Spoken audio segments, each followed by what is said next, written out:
गणेश चतुर्थी नजदीक आते ही चीकू और चिंकी की खुशी का ठिकाना ना रहा। दोनों खुशी के मारे पागल होकर नाचने गाने लगे। माय फ्रेंड गणेशा, आप रहना सारे सा। ओ माय फ्रेंड गणेशा, जल्दी आओ गणेशा। गणपति बप्पा के स्वागत के लिए सारे बच्चे ऐसे ही एक्साइटेड हो जाते हैं, क्योंकि वो गणेश जी को देवता नहीं, अपना फ्रेंड मानते हैं। चीकू चिंकी भी अपने फ्रेंड गणेशा के स्वागत के लिए काफी एक्साइटेड थे। मम्मी पापा के साथ जाकर उन्होंने सजावट का सारा सामान ले लिया। मम्मी ने भी मोदक बनाने के लिए जरूरी राशन ले लिया।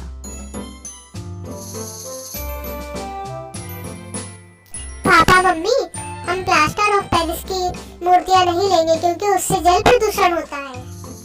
हम गणेश को पानी में विसर्जित करके घर चले आते हैं, लेकिन बाद में वो पानी मूर्ति को बाहर फेंक देती है। अनजाने में लोगों के पैरों तले वो मूर्ति कुचली जाती है, टूटती है, फूटती है, उसकी मानहानि होती है। हम हमारे गणेशा की मानहानि कतई बर्दाश्त नहीं करेंगे। भैया, आपके पास इको फ्रेंडली गणेशा नहीं है?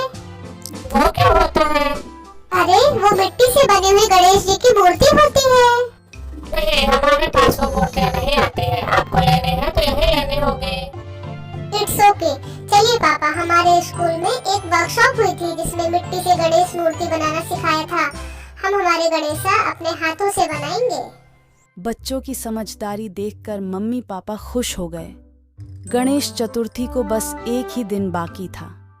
दादी, मम्मी और चीकू चिंकी मिलकर गणेश जी का घर तैयार करके उसकी सजावट करने लगे। बच्चों, तुम लोग जाओ और गणेश जी की मूर्ति बनाओ। बाहर बहुत तेज धूप है आज मूर्ति सूख जाएगी तो कल हम उसका पेंट करके उसकी स्थापना करेंगे।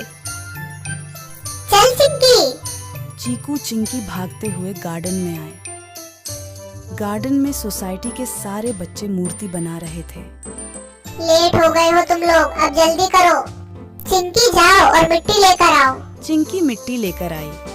चीकू ने मिट्टी साफ की और उसमें पानी मिलाकर मटेरियल तैयार किया।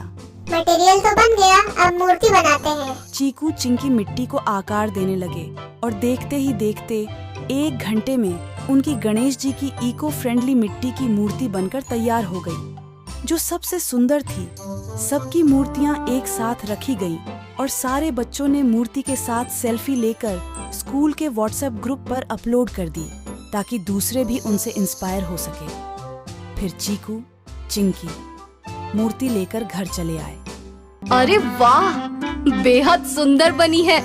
अब इसे छत पर रखो, धूप में सूख जाएगी। दोनों जाकर मूर्ति छत पर रख आए और वापस आकर मम्मी और दादी की हेल्प करने लगे। शाम हो गई और चिंकी चीकू से बोली, चलो ऊपर चलते हैं, गणेश मूर्ति सूख गई होगी।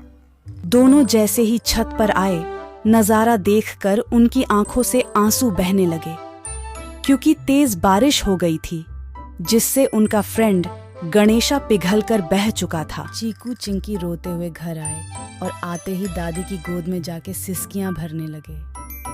बच्चों, अब रोना बंद करो। इसमें तुम्हारी गलती नहीं है। जो हुआ उसे भूल जाओ। कैसे भूल जाए दादी, हमारा गणेशा स्थापना के पहले ही विसर्जित हो गया। हमें पता भी नहीं चला बाहर कब बारिश शुरू हो गई। सारी खिड़कियां पर्दों से ढकी हुई थी। डोंट वरी बच्चों, हम दूसरी मूर्ति बनाएंगे। अब ये इम्पॉसिबल है मम्मी, रात हो चुकी है, धूप भी नहीं है और कल गणेश चतुर्थी है। मूर्ति अब बनाई भी तो वह अब नहीं सूखेगी। फिर उसको पेंट कब करेंगे, स्थापना कब करेंगे? ये सुन के मम्मी भी दुखी हो गई। तो अब क्या कोई रास्ता नहीं है? ऐसे कैसे? बुद्धि जागृत हो तो हजारों रास्ते निकलते हैं। गणेश जी तो बुद्धि के ही देवता है। गट्टू चिंकी, गणेश जी भी एक बार ऐसी ही उलझन में फंसे थे, लेकिन उन्होंने उस उलझन से कैसे रास्ता निकाला, वो कहानी तुम्हें जरूर सुननी चाहिए।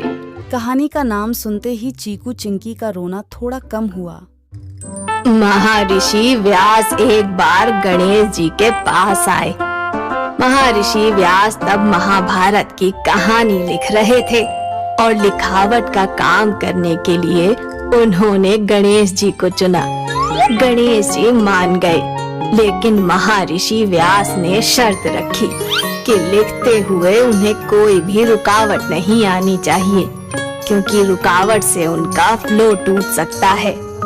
ये शर्त भी गणेश जी मान गए। फिर क्या हुआ दादी? महर्षि व्यास कहानी सुनाने लगे और गणेश जी फटाफट लिखने लगे। अचानक लिखते लिखते गणेश जी की कलम टूट गई। ओह गॉड! फिर? उलझन की घड़ी थी। गणेश जी व्यास जी को रोकते तो व्यास जी का फ्लो टूट जाता, और नहीं रोकते तो बिना कलम के लिख भी नहीं सकते थे। फिर उन्होंने क्या किया पता है? उनका जो हाथी का एक दांत तोड़कर स्याही में डुबोकर उस दांत की कलम बनाकर लिखना शुरू किया, और महाभारत बिना रुकावट के कंप्लीट किया। कहानी का मोरल अच्छा है, लेकिन गणेश जी के पास तो हाथी का मुख था, लंबे लंबे 2 दांत थे। हमारे पास तो ऐसा कुछ भी नहीं है। दांत नहीं, लेकिन हाथ तो है। हाथी जैसा मुख नहीं, लेकिन गणेशा जैसी कलाएं तो है। तुम दोनों पेंटिंग कर सकते हो। गणेशा की बढ़िया पेंटिंग बनाओ। हम उसी पेंटिंग की स्थापना करेंगे और उसे विसर्जित भी नहीं करना पड़ेगा। वो पेंटिंग हमेशा हमारे पास ही रहेगी। हाँ। दादी की बात सुनकर चीकू चिंकी इंस्पायर हो गए और दोनों ने मिलकर गणेशा की बढ़िया पेंटिंग बनाई। दूसरे दिन सबने मिलकर उस पेंटिंग को मंदिर में स्थापित किया। मोदक का नैवेद्य दिखाकर विधिवत पूजन किया और चीकू चिंकी ने जय जयकार करते हुए बप्पा का स्वागत किया।